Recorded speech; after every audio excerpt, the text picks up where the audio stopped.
Live from New York City, it's the Wendy Williams Show. Today, it's a hot Monday, and Wendy's breaking down the juiciest hot topics. From Katy Perry's Super Bowl performance to Suge Knight's arrest.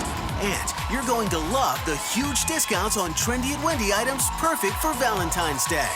Plus, we're kicking off our month-long Grand Fantasy Giveaway, where you could win a Walt Disney World vacation. Now, here's Wendy.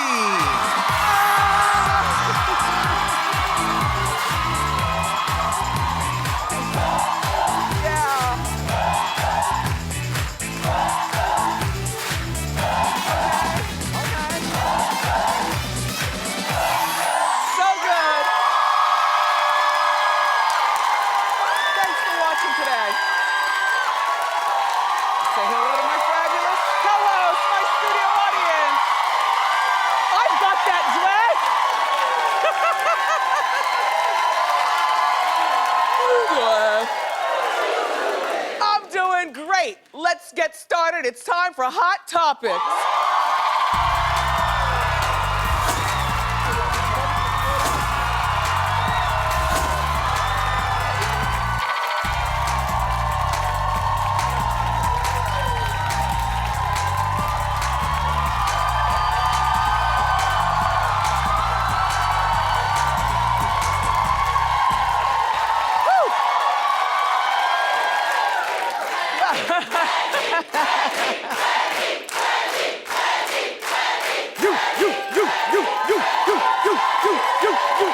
Yay! Have a seat, come on. Have a seat, everybody at home. Everybody at home gets annoyed though when we do too much because you're not here, you're there. Tickets are free for you to come here and do it up too. Anyway, I must say it's a snow day in our town, so our son is here. Do any of you all have kids in school that they have the snow day today? We got more snow with this unpredictable snow than we did last week when they were predicting a blizzard. We walked outside in Jersey today, there were already like 10 inches on the ground, and that was 6:30 this morning. God only knows what it looks like now at 5 after 10. Anyway, awful weather, but I'm glad to be here with you all. So,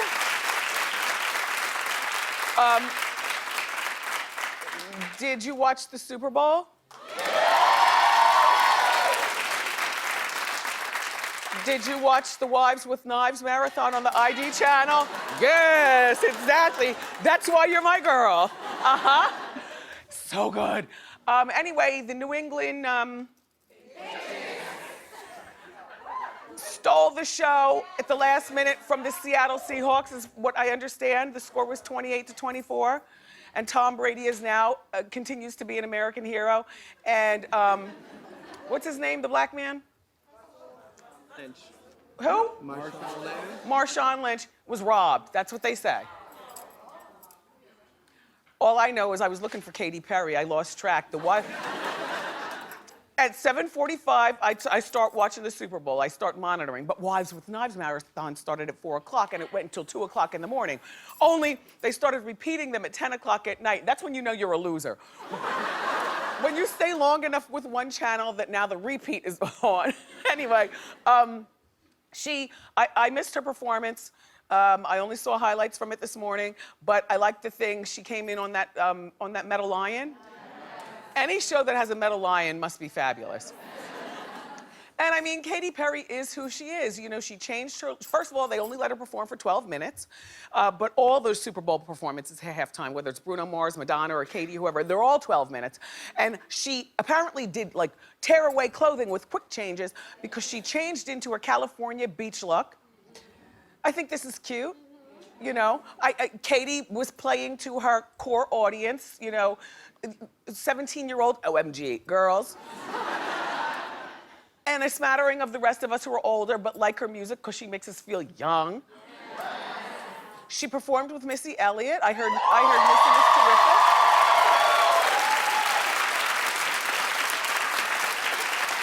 Then, of course, friend of the show, Lenny Kravitz, was there. The big finish is the thing that would have probably gotten me scared if I was at the Super Bowl. She flew over the crowd with flames shooting out of her booty.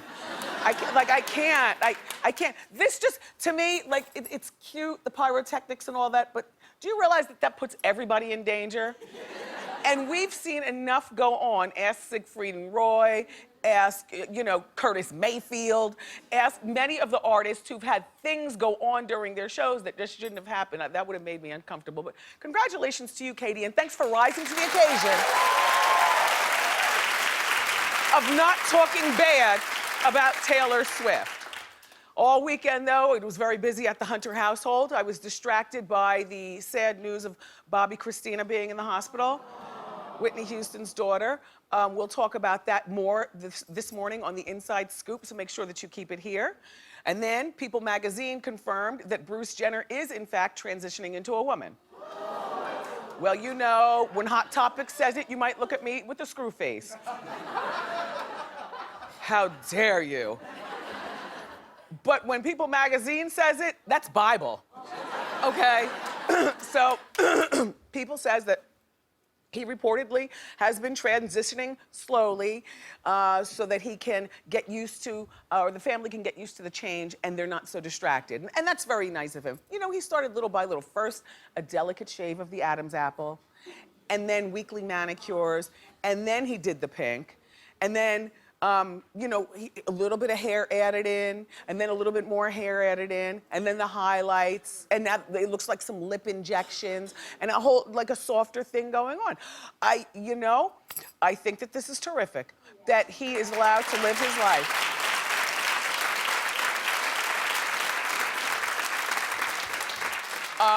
They say that everybody in the family supportive of him. I don't believe that for a moment, because there are a lot of people in their family, and I bet you everybody is not supportive. But that's the great thing about family. We don't necessarily have to support each other inside the house, but outside the house, we must put on a united front. Do you understand? Now, in the house,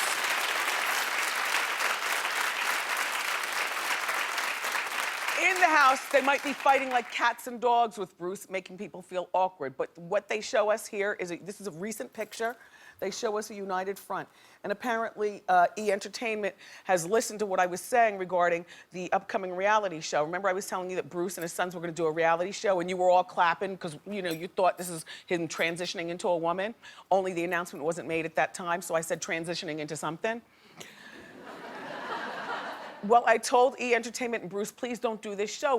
They wanted to base it on, Bruce is adventurous. He's the one who likes to, ride, on the wing of a plane with one foot in the air. Always, with the zip lining and all that stuff. Nobody wants to see that. Nobody wants to see that from the rest of the family, much less Bruce, who's got so many more interesting things we'd rather see. So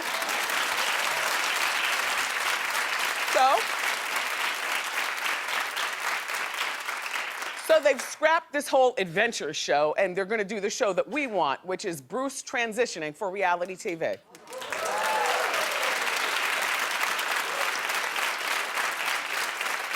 What I like about Bruce is that Bruce is, he's a credible person, and he's serious about this, and he's respectful, and I think that this is terrific for people who are curious about transitioning, or those of us who are curious about people who are transitioning.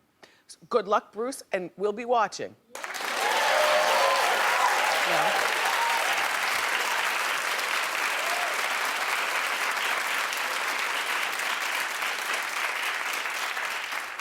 So that was another big hot topic of the weekend. Then the other one was Shepard being accused of abandoning her child. Sherry. We tried to call her, by the way. Sherry, you were smart for not answering. When you see Hot Topics show up on your caller ID, just don't answer the phone.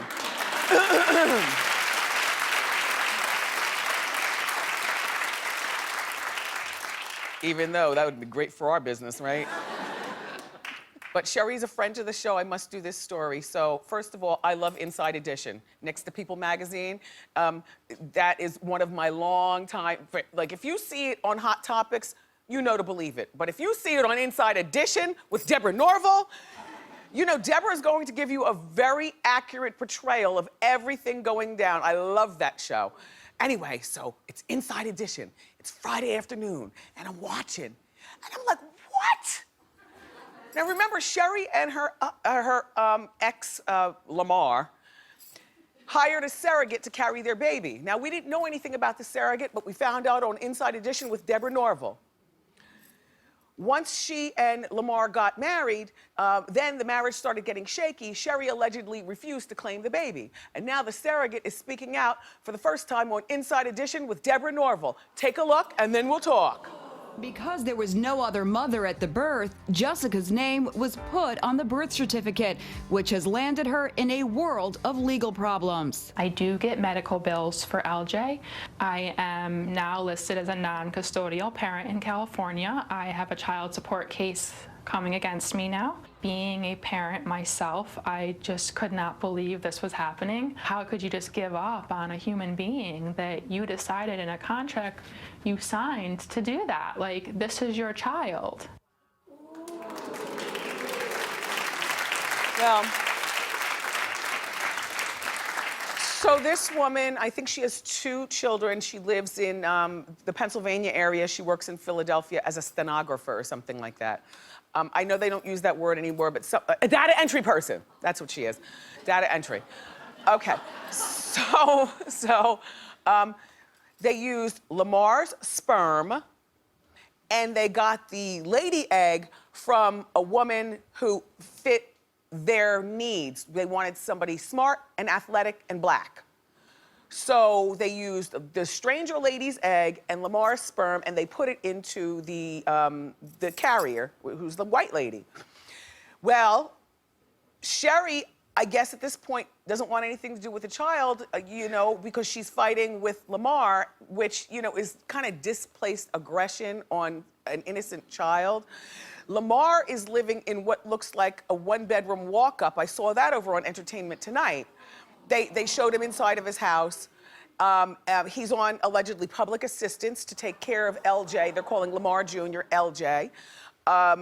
You know, I have no idea whether he's working or whether he's unemployed. We know Sherry is not at The View. Every once in a while, I do hear her riding into work. She's on the Tom Joyner morning show sometimes. But that's not what she's used to making coming from The View. If there could be any sunshine in all this, Sherry, the best thing that could happen is that you're no longer on The View, because people be asking you questions all the time, and then the cameras will be waiting outside The View entrance all the time, you know, waiting for her. You know, the unfortunate thing is now you can't do any stand-up until you rectify this situation, because before you can tell one joke, people will think that the joke will be on you because you just left an innocent child to the side. Now, I talked to one of my girlfriends over the weekend, and she said, well, Wendy,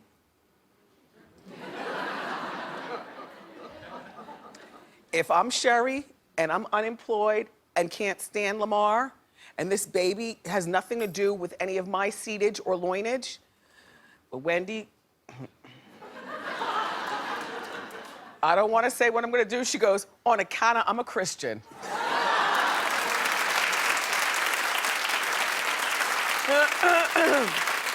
But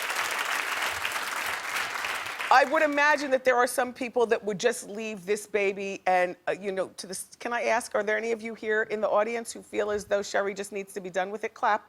Be honest. Get him! No, speak your truth when you come here to the show.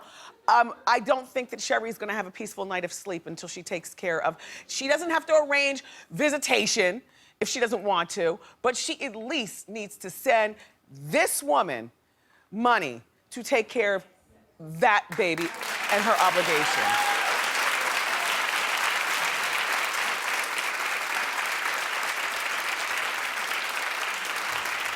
You know, when there's so much information that happens on a Friday, it's very difficult for me to enjoy my weekends because I so badly want to get to you and talk to you. And it's times like that that I wish that I was really actively talking to you on my Facebook instead of talking to Tristan, who talks to you.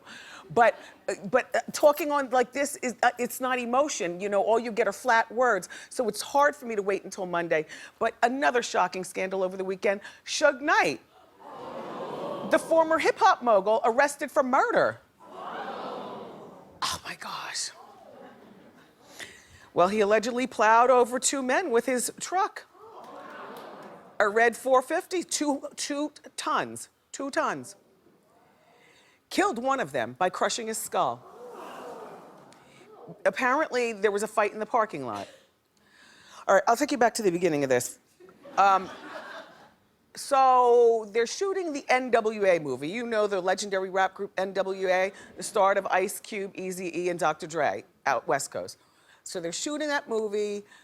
Suge Knight shows up at the set. He tells people, you know, security and everybody there, that he's there because he was summoned by Dr. Dre to mend their ways, because allegedly Dr. Dre Suge ripped Dr. Dre off for millions back in the day. But now Dre has recovered. You know, he's a billionaire thanks to Beats by Dre and some great investments. He wins.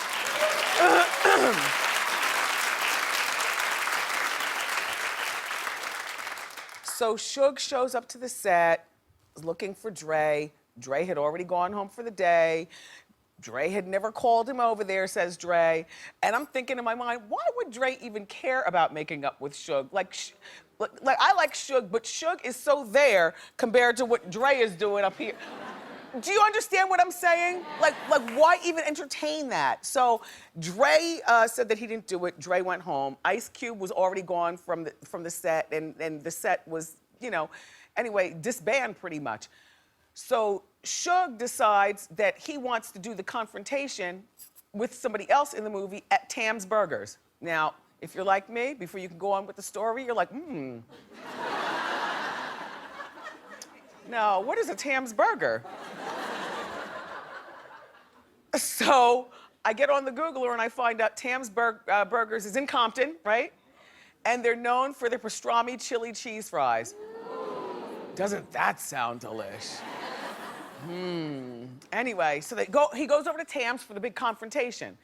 So the beef started in the parking lot, and it's being alleged by Suge and his attorneys that he didn't start this, that 4 guys actually showed up out of nowhere and were trying to get at Suge. But Suge's in his car.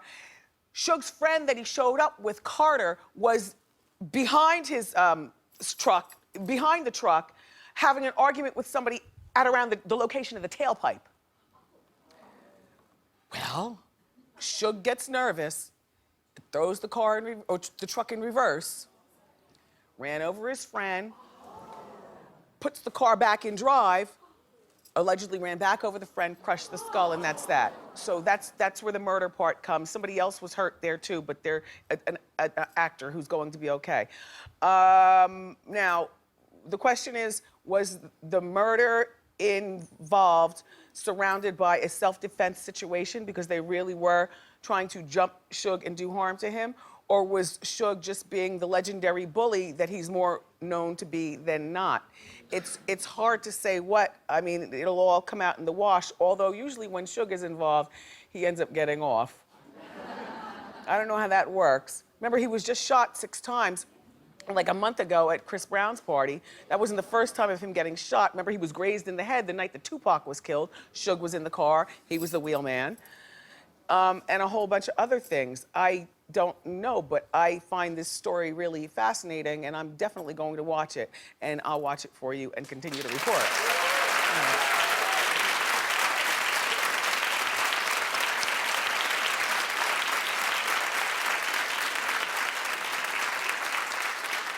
Sidebar, Kelly Ripa, thank you so much for the flowers and the balloons.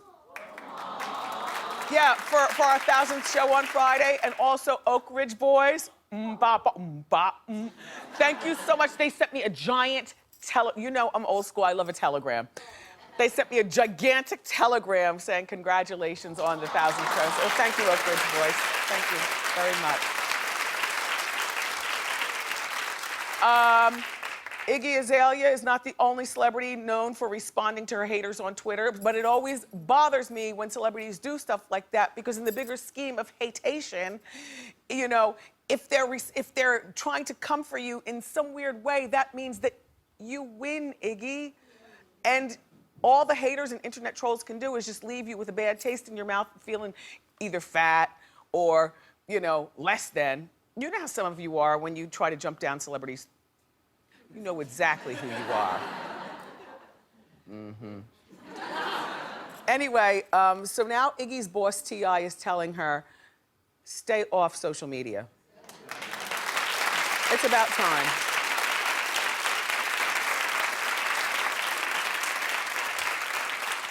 He wants her to stay off social media. Reportedly, you know, she spends a lot of time focusing on and responding to the negative comments. It's funny because that is just human nature, you know. You can read 25 great things about yourself. It'll be that one negative thing that just turns your day out. So the important thing is that you can't read the comments, but also even if you read the comments, you can't respond. You can't let them know that you care, Iggy. And that goes for the rest of you celebrities too. I mean, and these days, you know, it's not just, you know, regular people that have beef with celebrities. You know, celebrities come for one another. Like Snoop came for Iggy and called her one of the white chicks, you know, from the movie White Chicks. It wasn't meant to be something flattering to say. Then Nicki Minaj called her overrated and untalented. And then Nicki got back on social media with that. And then Jill Scott and Eve, I know, that's very random. Because Jill Scott is like from a different era and a different kind of music. And so for some reason, when you think of girls that do earthy music, you just never picture them being mean. But Jill Scott and Eve called her faking a black accent. There's a, do I fake a white accent? What is that, faking a black accent?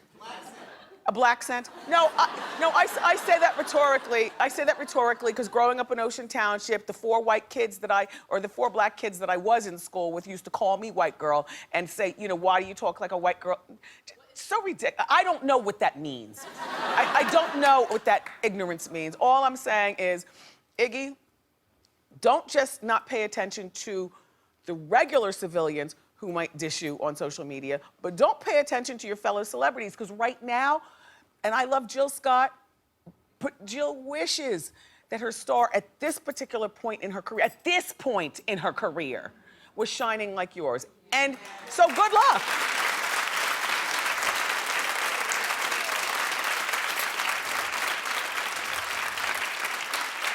I won't say the same thing about Eve, because while there's no rap music going on, remember, she did marry that billionaire. So she does win. She is winning. Well, Justin Timberlake finally confirmed what we already knew. Jessica Biel is pregnant. It's our, yeah. It's really cute the way he did it. It's our hot shot of the day, and it's brought to you by Zenadrin. Hit it.